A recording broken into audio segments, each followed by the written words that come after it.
the remote northeast corner of Hokkaido, Japan's northern island, lies a small town called Kitami. In the hills near this town is a park that goes by the name Kitami Family Land. This tiny local park in one of the most remote areas of Japan has what is possibly one of the rarest roller coasters of the modern day, the last remaining Togo looping mouse. But I'll get to that one later. Kitami Family Land is a 15-minute drive outside of the town of Kitami in the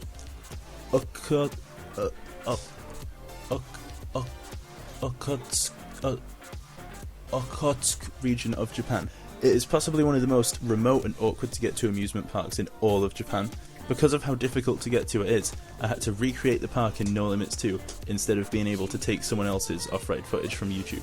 There are two main ways to get here. The way I did it is I took a flight from Tokyo Haneda Airport at 7 AM all the way to Memanbetsu Airport, then rode the highway bus for half an hour to Kitami Station, and then paid 2,500 yen for a taxi to the park.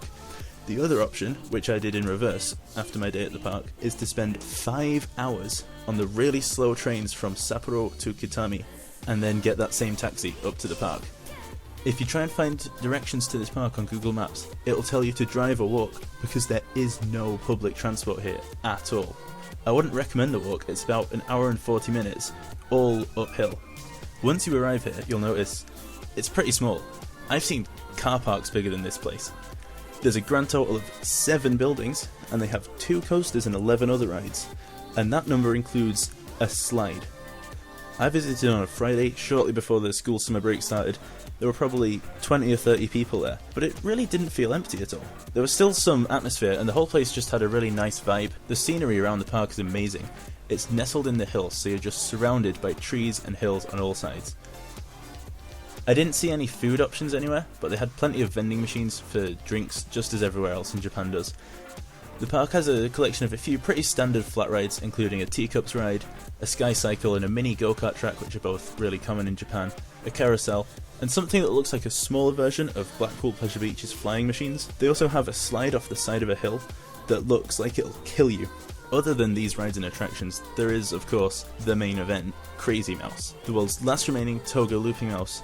And that's really quite sad, because the ride was actually really good. The station's nothing special, just some stairs up to the platform and a little shelf for your loose articles while you ride. The trains are pretty bare, it's just a hard plastic seat with some thin over the shoulder restraints. The front shell is pretty cool, it's got a little mouse on it, it's cute. When you dispatch, you'll hear a really loud alarm, and the chain lift suddenly speeds up and you roll out of the station onto the lift hill.